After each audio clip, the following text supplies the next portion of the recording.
Hello, breeders. I'm Marsha, and this is week 33, day 2 of the Bible in a Year Live Project podcast. We will continue reading from the message version this week, and today I'm reading from Ezekiel chapters 1 through 4. Join the live discussion every Sunday at 6:30 p.m. You can find the Zoo details for that in the description. Let's dive in. Ezekiel chapter 1. Wheels within wheels like a gyroscope. When I was 30 years of age, I was living with the exiles on the Kibar River. On the fifth day of the fourth month, the sky opened up and I saw visions of God. It was the fifth day of the month, in the fifth year of the exile of King Jehoiakim, that God's word came to Ezekiel the priest, the son of Buzai, on the banks of the Kibar River in the country of Babylon. God's hand came upon him that day. I looked. I saw an immense dust storm come from the north, an immense crowd with lightning crashing from it, a huge ball of fire glowing like bronze. Within the fire were what looked like four creatures, vibrant with life. Each had the form of a human being, but each also had four faces and four wings. Their legs were as sturdy and straight as columns, but their feet were hoofed like those of a calf and sparkled from the fire like burnished bronze. On all four sides, under their wings, they had human hands.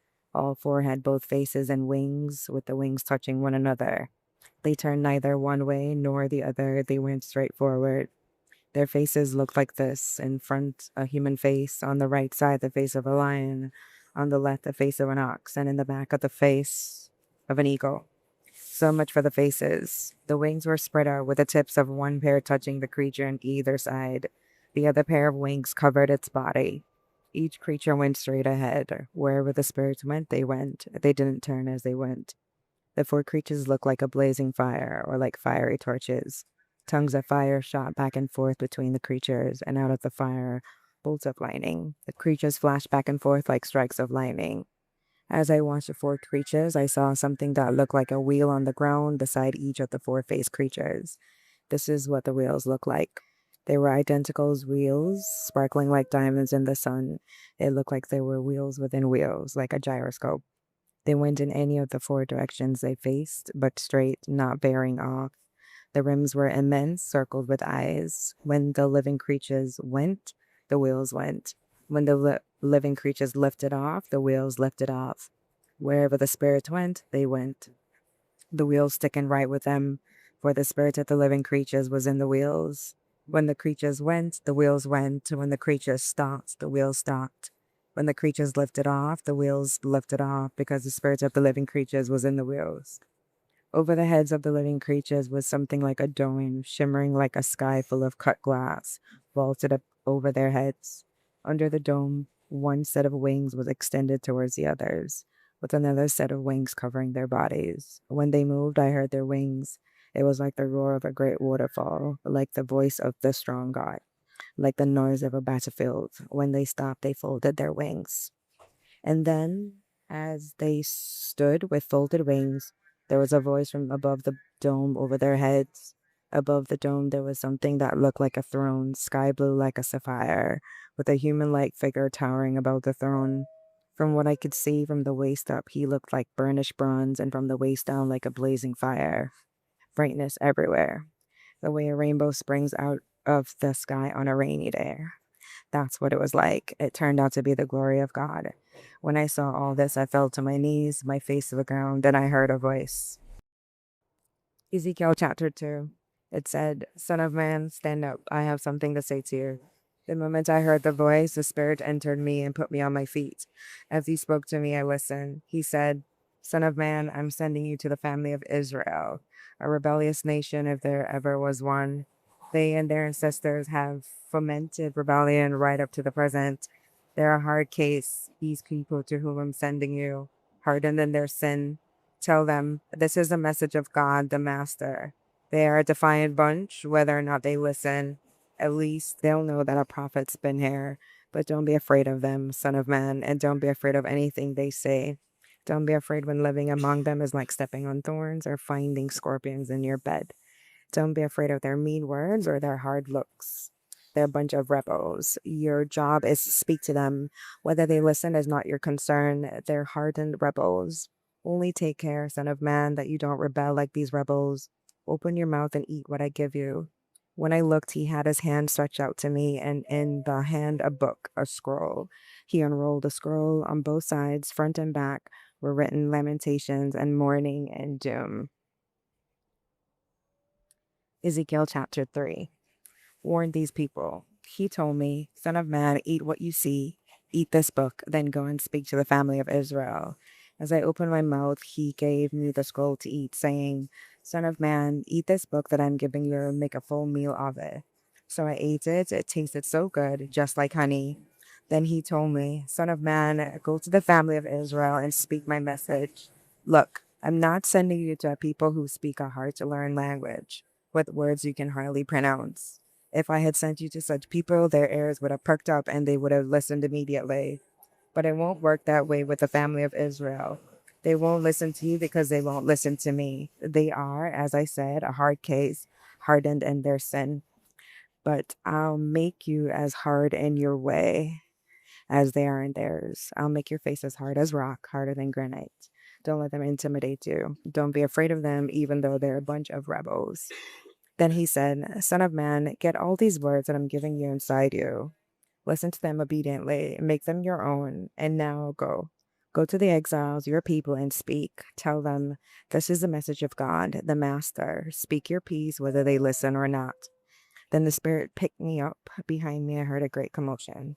Blessed be the glory of God in his sanctuary, the wings of the living creatures beating against each other, the whirling wheels, the rumble of a great earthquake. The Spirit lifted me and took me away. I went bitterly and angrily. I didn't want to go. But God had me in his grip. I arrived among the exiles who lived near the Kibar River at Tel Aviv. I came to where they were living and sat there for 7 days, appalled. At the end of the 7 days, I received this message from God. Son of man, I've made you a watchman for the family of Israel. Whenever you hear me say something, warn them for me. If I say to the wicked, you are going to die, and you don't sound the alarm, warning them that it's a matter of life or death. They will die and it will be your fault. I'll hold you responsible. But if you warn the wicked and they keep right on sinning anyway, they'll most certainly die for their sin. But you won't die. You have saved your life. And if the righteous turn back from living righteously and take up with evil, when I step in and put them in a hard place, they'll die. If you haven't warned them, they'll die because of their sins, and none of the right things they've done will count for anything, and I'll hold you responsible. But if you warn these righteous people not to sin and they listen to you, they'll live because they took the warning. And again, you'll have saved your life. God grabbed me by the shoulder and said, Get up, go out on the plain. I want to talk with you. So I got up and went out on the plain. I couldn't believe my eyes, the glory of God. Right there, it was like the glory I had seen at the Kibar River. I felt the ground prostrate. And the Spirit entered me and put me on my feet. He said, Go home and shut the door behind you. And then something odd. Son of man, they'll tie you hand and foot with ropes so you can't leave the house. I'll make your tongue stick to the roof of your mouth so you won't be able to talk and tell the people what they're doing wrong, even though they're a bunch of rebels. But then when the time is ripe, I'll free your tongue and you'll say, This is what God, the Master, says. From then on, it's up to them. They can listen or not listen, whichever they like. They are a bunch of rebels. Ezekiel chapter 4. This is what sin does. Now, Son of Man, take a brick and place it before you. Draw a picture of the city of Jerusalem on it. Then make a model of a military siege against the brick. Build siege walls, construct a ramp, set up army camps, lay in battering rams around it. Then get an iron skillet and place it upright between you and the city, an iron wall. Face the model. The city shall be under siege, and you shall be the besieger. This is a sign to the family of Israel. Next, lie on your left side and place the sin of the family of Israel on yourself. You will bear their sin for as many days as you lie on your side. The number of days you bear their sin will match the number of years of their sin, namely 390. For 390 days you will bear the sin of the family of Israel. Then after you have done this, turn over and lie down on your right side and bear the sign of the family of Judah. Your assignment this time is to lie there for 40 days, a day for each year of their sin. Look straight at the siege of Jerusalem, roll up your sleeve, shake your bare arm, and preach against her. I will tie you up with ropes, tie you so you can't move or turn over until you have finished the days of the siege. Next, I want you to take wheat and barley, beans and lentils, dried millet and spelt, and mix them in a bowl to make a flatbread. This is your food ration for the 390 days you lie on your side. Measure out about half a pound for each day and eat it on schedule. Also, measure out your daily ration of about a pint of water and drink it on schedule. Eat the bread as you would a muffin. Bake the muffins out in the open where everyone can see you, using dried human dung for fuel. God said, "This is what the people of Israel are going to do. Among the pagan nations where I will drive them, they will eat foods that are strictly taboo to our holy people." I said, "God, my master, never. I've never contaminated myself with food like that. Since my youth, I've never eaten anything forbidden by law.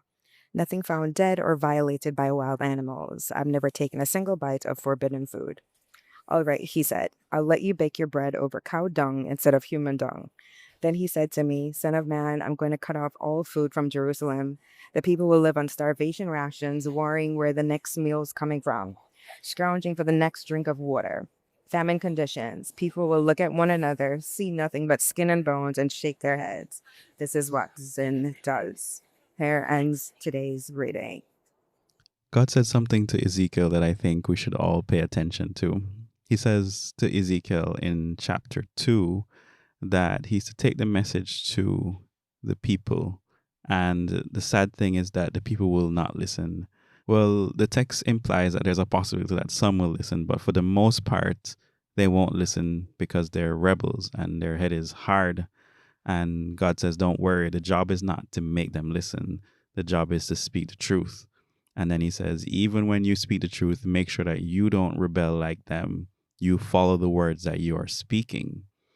That to me is interesting because it means that even when we speak the truth, we are obligated to follow the truth as well.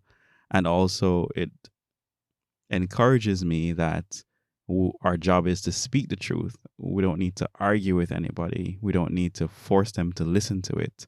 We just need to make sure that we speak the truth. And then he says, even if they don't listen, they will at least know that a prophet was among them. A prophet, someone who speaks the word of God. And that in itself proves as a witness against their sin. I pray the Lord will help us to be speakers of the truth. I pray that the Lord will help us to speak his word and follow his word and not just be speakers of it. I guess in James it says, don't just be hearers, but be doers.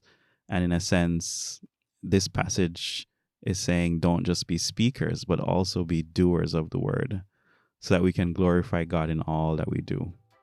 We'll press pause here for today and we'll continue tomorrow by God's grace. But until then, happy reading and many blessings.